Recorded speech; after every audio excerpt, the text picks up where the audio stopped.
नमस्कार देवियों, सज्जनों और सर्वप्रिय छात्रों, आप सबका हार्दिक अभिनंदन, नमन, वंदन।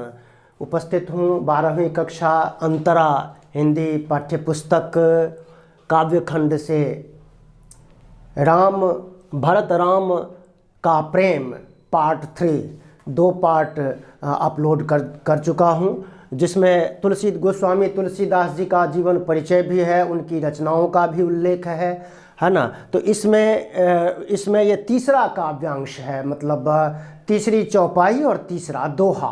रामचरितमानस चौपाइयों में और दोहों में निबद्ध है और ये अयोध्या कांड से संकलित है। तो जीवन परिचय के लिए आप पार्ट 1 वाली वीडियो देखें, उसमें पूरा का पूरा वर्णन है। इसमें केवल और केवल पार्ट 3 का जो तीसरी चौपाई और तीसरा दोहा, उसके बारे में हम बात करेंगे। संदर्भ और प्रसंग देखें, अयोध्या कांड से संकलित है, ज़्यादा इसमें बताने की कुछ बात है नहीं।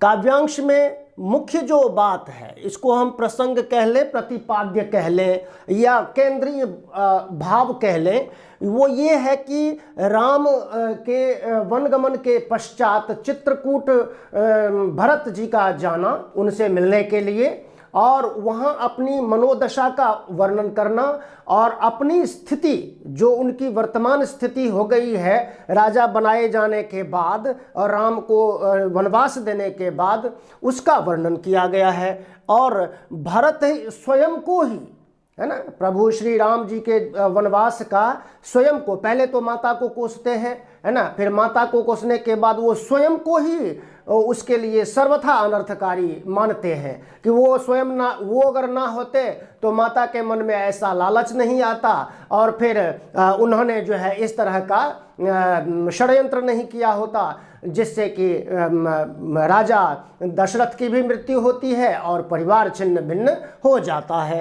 तो ये स्वयं उन्होंने, और वे उत्पन्न दुखद स्थिति का वर्णन करते हुए भी, है ना, स्वयं को कठोर हृदय मानते हैं। इतना सब कुछ हो गया है, इतनी सारी परिस्थितियां बदली हैं, करवटें ली हैं परिस्थितियों ने, विषम परिस्थितियों में भी वे डटे रहे हैं। तो स्वयं को, अपने को कठोर हृदय वाला भी वे मानते हैं और बहुत सारे घावों को सहते हुए सह रहे हैं, ऐसा उनका मानना इस काव्यांश के अंतर्गत है। देखते हैं इसकी व्याख्या देखें तो इन्होंने स्वयं को दोषी ही माना है। भूपति मरण प्रेम पनु राखी, प्रेम के वशीभूत होकर के ही माता कैकेयी ने जो है राजा दशरथ से अपनी प्रतिज्ञा पूरी करने के लिए बोली, भाई जो 3 वरदान मांगा उन्होंने, और राम के लिए वनवास और भरत के लिए राजगद्दी, ऐसा वरदान मांग लिया उन्होंने। उसके पश्चात राम के वनगमन के पश्चात अपनी पत्नी और भाई लक्ष्मण के साथ राजा को, दशरथ को सहन नहीं होता है और वो मर जाते हैं। भूपति मरण प्रेम पनु राखी, उन्होंने तो अपनी प्रतिज्ञा पूरी करने के लिए जो है ना, उस पर डटे रहने के लिए वो मरण तक उनका हो जाता है। लेकिन जननी कुमति जगतु सब साखी, लेकिन दुर्बुद्धि माता के कारण ऐसा हुआ, ये पूरा संसार जानता है। देख ही न जाए विकल महतारी, और वहाँ पर अयोध्या में जो कौशल्या माता और दूसरी माताएं हैं और पूरे नगर के जो लोग हैं, उनकी स्थिति जो है वो देखी नहीं जा रही है। जरहि दुसह जरपुर नर नारी आबाल वृद्ध वहाँ पर बहुत शोक संतप्त है, बहुत दुखी है। विरह की आग में वहाँ सब लोग जल रहे हैं, माताएं भी जल रही हैं। ऐसे में मही सकल अनर्थ कर मूला, भरत जी कहते हैं कि मैं ही, ये जो पूरा का पूरा अनर्थ हुआ है उसकी जड़ मैं हूँ, मैं ही उसका कारण हूँ। और सो सुनी समझी सहियो सब सूला, अब ऐसा समझ करके ही मैं इतने बड़े शूल में ना, त्रिशूल होता है जो चुभता है, चुभन यानी कि स्थितियां ऐसी हैं जहां चुभन हो रही है, बड़ी व्याकुलता हो रही है, बेचैनी हो रही है। इसलिए उन सभी बेचैनियों को, उस शूल को, दुख को मैं सह भी रहा हूँ, क्योंकि मैं ही सबका मूल हूँ, मैं ही सबका कारण हूँ। फिर सुनि बन गवन किन्ह रघुनाथा, करि मुनि वेश लखन सिंह साथा। कहाँ तो वो राजसी ठाट बाट में रहने वाले, कोमल अंगों वाले, कोमल पैरों वाले, कहाँ तो इतने सुख सुविधाओं में रहने वाले, आज उनकी हालत ये हुई है कि वे मुनि के वेश में, मुनि की वेशभूषा बना करके, धारण करके माता सीता के साथ और लक्ष्मण के साथ चले गए हैं। ऐसा सुन करके, क्योंकि जब ये घटनाक्रम हुआ तो भरत जी अयोध्या में नहीं थे, वो अपने ननिहाल में थे, तो इसलिए उनको कुछ पता ही नहीं चला कि इतनी तेजी से घटनाएं घट गई। जब वे आए तो उनको सभी घटनाओं की जानकारी मिलती है, तो ये उनके लिए बड़ा ही दुस्सह स्थिति है। तो वही बता रहे हैं कि वो मुनि के वेश में चले गया, और कैसे, बिन पानहिन पयाद ही पाए, है ना, पैरों में बिना जूतों के वो चले गए, नंगे पांव चले गए। शंकर साखी रहूं यही घाएं। और इससे बड़ा घाव मेरे लिए क्या हो सकता है कि जो राजकुमार इतने ठाट बाट में रहता हो, आज वो नंगे पांव जंगल में मुनि के वेश में चला गया। तो इससे बड़ा घाव मेरे हृदय के लिए और कुछ हो ही नहीं सकता। इसलिए बहुर निहार निषाद स्नेहु, कुलिस कठोर उर भयउ न बेहु, है ना। इतना सब कठोर परिस्थितियों को झेलने के बाद निषाद राज का इतना सारा प्रेम भी मेरे हृदय को भेदन नहीं कर पाया। इतनी सारी कठोरता मेरे हृदय में है कि उसका भेदन इतनी सारी परिस्थितियां भी नहीं कर पाई हैं, और उनका स्नेह भी मुझे द्रवित नहीं कर पाया है।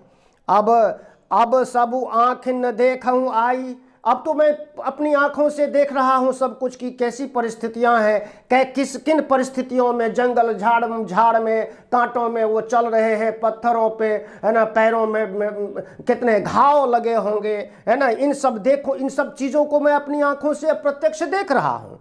जियत जीव जड़ सबई सहाई, है ना, फिर भी मैं जिए जा रहा हूँ, फिर भी मैं इतनी पीड़ाओं में जी रहा हूँ और इतनी पीड़ाओं को झेल रहा हूँ अपनी आंखों से सब कुछ देखने के पश्चात भी। जिन्हें निरखी मग सांपिन बीछी, और राम प्रभु तो ऐसे हैं, प्रभु का भी वो गुणगान करते हैं कि प्रभु तो ऐसे हैं जिनको मार्ग में देख करके सर्पिणी भी अपना जहर भूल जाती है, बिच्छू भी अपना दंश छोड़ देता है। ये ऐसे हैं प्रभु श्री राम। तो उन्हीं की कृपा से जो है सब सह रहा हूँ, इतनी कठोरताओं को, इतने चूँकि मुझे माता को शायद लगा होगा कि मुझे राजा बना करके मैं बहुत खुश होऊंगा, लेकिन ऐसा नहीं हुआ। मैं कितना दुखी हूँ ये अगले इस दोहे में कहते हैं। यहाँ तक ये चौपाई का वर्णन हो गया। इसके बाद ये जो दोहा है, दोहे का वर्णन करते हैं। तेई रघुनंदन लखन सिंह अनहित लागे जाहि, भय रामचंद्र जी का, सीता जी का, लक्ष्मण जी का अनहित हो जाए, भला ना हो उनका, उनको राज सुख ना मिले। यही तो चाहती थी माता, चाहती तो थी ये कई माता कि मेरा बेटा खुश होगा, राजगद्दी को पा करके बड़ा प्रसन्न होगा, मुझे बहुत और ज़्यादा प्यार करेगा, सम्मान देगा। लेकिन हुआ उसका विपरीत। तो तासु तनय तज दुसह दुख, देव सहावई काहि, है ना। तो देव ने भगवान ने, ईश्वर ने ये देखा कि उसी के पुत्र ने इतने सारे कष्ट झेले हैं, मानो कि राजकुमार को राजा बनने पर भी कुछ भी खुशी नहीं हुई है, बल्कि वो कांटों से घिर गया है। विपरीत परिस्थितियां उसके जीवन में आ गई है। तो भाइयों में इतना प्रेम, तो ये परिस्थितियां, अगर ये एक और संदेश है इस काव्यांश का कि दूसरे की भलाई न देखने वाले लोग, दूसरे दुखी रहे हम सुखी रहे, है ना, ये जो भावना है परिवार में, समाज में, मानवों के बीच में ना, ये भावना हमेशा दुखदाई रही है। जैसा कि इसमें दिखता है, इस काव्यांश का एक बड़ा श्रेय संदेश ये है कि परिवार, समाज और राष्ट्र में और फिर पूरे विश्व में जो एकता, समानता और सद्व्यवहार की भावना है उसका अभाव हो रहा है।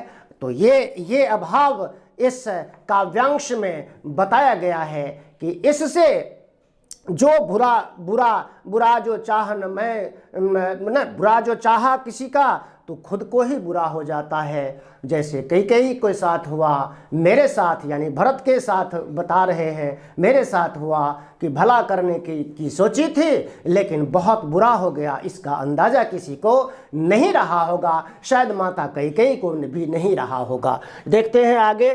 काव्य शिल्प सौंदर्य में एक कड़वक शैली होती है। जैसे एक चौपाई खत्म हुई तो उसके बाद फिर दोहा, तो ये पूरा एक काव्यांश हुआ, पहले चौपाई फिर दोहा, फिर चौपाई फिर दोहा। इसको कड़वक शैली या कड़वक छंद भी कह सकते हैं।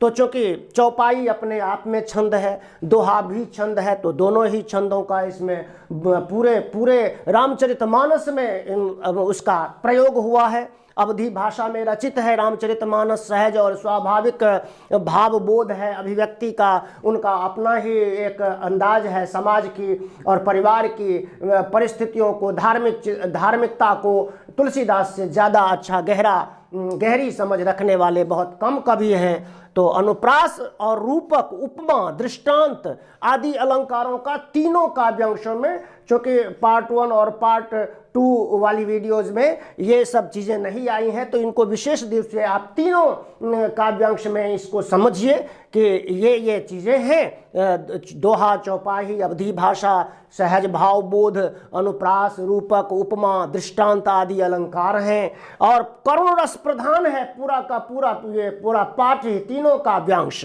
माधुर्य गुण है ना, लक्षणा शब्द शक्ति है। विशेष की बात करें तो यही विशेषता है इसमें कि ये कड़वक शैली है, इसको ध्यान रखिएगा। बहुत से बच्चों को शायद मालूम ना हो, कड़वक बोलते हैं दोहा और चौपाई और दोहा की शैली में जो रचना होती है, और ये भक्ति काल की, हिंदी के मध्यकाल की रचनाओं की खास बात है और विशेष रूप से तुलसीदास की तो ये पहचान का आधार ही है। धन्यवाद, नमस्कार। इस व्याख्या से, क्योंकि एक ही काव्यांश आता है तो उसकी व्याख्या करने को बोलते हैं, तो स्टेप बाय स्टेप इसी तरह से अगर हम कॉपी में लिख दें सब चीज़ों को तो हमें 5 में से 5 पूरे नंबर मिलते हैं। धन्यवाद। जिन्होंने चैनल को सब्सक्राइब ना किया हो तो सब्सक्राइब कर दीजिए, बाकी सब लाइक कीजिए।